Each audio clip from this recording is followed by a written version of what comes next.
एक बार की बात है, सन 1962 में एक भक्त महाराज जी के दर्शन के लिए कैंची धाम आया। दर्शन के बाद विदा होते समय महाराज जी ने उससे बोला कि तू जा, 4-5 दिन में मैं भी बरेली आऊंगा। वो भक्त अति प्रसन्न हुआ और लौटने के चौथे दिन से ही वो अपने एक आदमी को डॉक्टर भंडारी के घर भेजने लगा, ये देखने के लिए कि महाराज जी वहां आए हैं या नहीं। महाराज जी जब भी बरेली आते थे तो डॉक्टर भंडारी के यहां ही रुकते थे।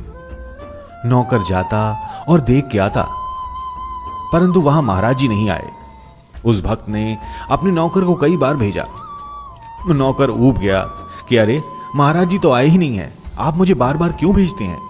उस समय महाराज जी के उस भक्त को बड़ा तेज बुखार था, लेकिन कंबल ओढ़ के वो डॉक्टर भंडारी के घर गया, ये देखने के लिए कि महाराज जी आए हैं या नहीं। डॉक्टर भंडारी ने उसे बताया कि महाराज जी नहीं आए, वो यहां से सीधे लखनऊ चले गए।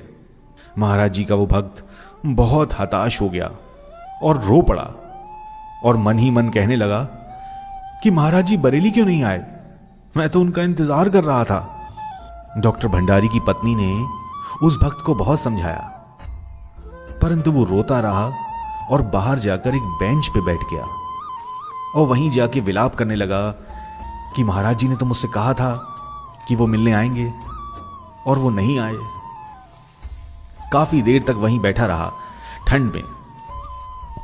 तभी नीम करोली बाबा का चमत्कार हुआ और एक जीप फटाक से आकर वहां रुक गई और उस जीप में से महाराज जी उतरे। जीप से उतरकर उस भक्त की ओर हल्की सी नजर डालकर बाबा जी भीतर चले गए। बाबा जी को देखकर वो भक्त इतना खुश हुआ कि वो बाबा जी को प्रणाम करना भूल गया।